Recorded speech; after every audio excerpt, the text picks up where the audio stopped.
El cambio climático es un compromiso global, ¿ya? Como todos hemos podido apreciar en la última reunión de la COP26, todos los países se comprometieron a incrementar sus compromisos de reducción de emisiones de CO2, ¿no?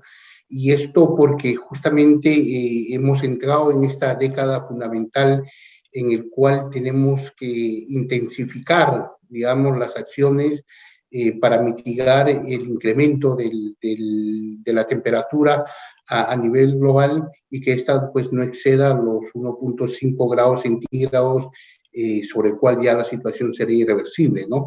Entonces, esta es la década en que los países, las compañías, las personas, todos tenemos que actuar, ¿no? Y Perú, en este contexto, ha incrementado su compromiso de reducciones de emisiones en un 40% al 2030, ¿ya? Y esto, obviamente, para poder alcanzar este compromiso, se toman una serie de medidas y compromisos que se adoptan a través de las NDCs, ¿no? Que son las contribuciones nacionalmente determinadas y en la cual hoy en día, por ejemplo, entre otras cosas, se está trabajando para incorporar el hidrógeno verde en ese concepto, ¿no?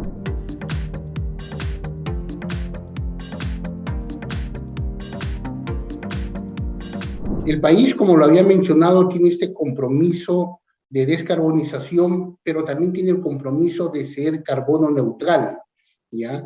Y para alcanzar esto, sin duda, tiene que lograr que la reducción de emisiones se den especialmente en aquellas actividades donde hay un consumo intensivo de energía por el uso de los combustibles fósiles, como el diésel, etcétera, que son los que producen las mayores emisiones de CO2, ¿no?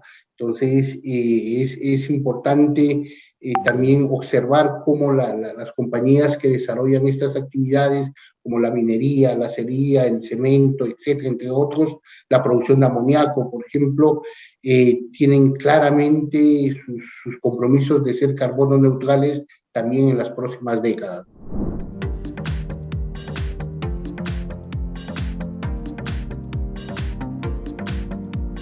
Sin duda, el hidrógeno verde, al ser un vector energético, va a ser el principal driver para alcanzar esta carbono neutralidad, ¿no? Y sobre todo en países como el Perú, ¿no? Porque en principio el Perú tiene un potencial importante de recursos para producir energía eléctrica proveniente de fuentes renovables convencionales y no convencionales, ¿no? En realidad me estoy refiriendo al uso del agua, viento, sol, biomasa, geotermia, entre otros, ¿no? De tal manera que eso genera una capacidad importante para producir el hidrógeno verde en grandes cantidades, que va a permitir no solamente abastecer las necesidades del mercado interno, sino sobre todo exportar el hidrógeno verde a otros países que hoy tienen el compromiso también de ser carbono neutrales, que hoy han adoptado hojas de ruta para utilizar el hidrógeno verde, pero que no tienen el potencial para producirlo, ¿no? Entonces, y es en este contexto donde Perú se posiciona de manera muy importante hacia ser un futuro proveedor de hidrógeno verde.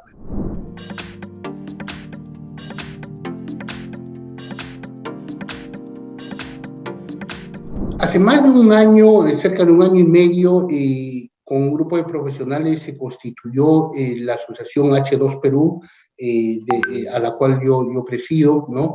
En la cual hoy tenemos más de 50 compañías que interactúan en el ecosistema del hidrógeno verde y que están presentes en las diferentes partes de la cadena de valor del hidrógeno, ¿no? A la producción, al transporte, al consumo, a la provisión de tecnologías, etcétera, etcétera, ¿no? Entonces, son compañías además que tienen experiencia relevante en la industria del hidrógeno porque han obviamente desarrollado pilotos o han puesto en producción proyectos de hidrógeno verde en otras partes del mundo, ¿no? Entonces, esa experiencia ha hecho que las acciones de H2 Perú avancen muy rápidamente y a la fecha, pues, con el trabajo y el aporte de todos ellos, hemos elaborado una hoja de ruta para identificar claramente lo que el Perú puede alcanzar al 2030, al 2040 y al 2050 en términos de cambio de nuestra matriz energética, ¿no? Para reemplazar especialmente los combustibles fósiles por el uso del hidrógeno verde, ¿no? De hecho, muchos pilotos que ya se han hecho en grandes partes, en otras partes del mundo, demuestran que, por ejemplo, en el transporte, especialmente en el cual se utiliza el diésel del transporte pesado, que puede ser minería o transporte de grandes distancias, sin duda el hidrógeno verde genera un valor relevante para la reducción de emisiones y también para la economía del desarrollo de estas actividades, ¿no? Entonces, los primeros análisis nos demuestran que el Perú puede ser muy competitivo. Hay partes a lo largo del país, en el norte y en el sur, donde se puede producir el hidrógeno verde y alcanzar, por ejemplo, valores cercanos a $1 por kilogramo de hidrógeno, ¿no? Lo cual ciertamente va a hacer que en determinado momento el uso del hidrógeno verde no solamente va a ser demandado por el concepto de reducción de emisiones, sino también por la propia economía que va a generar respecto de los combustibles sustitutos, ¿no?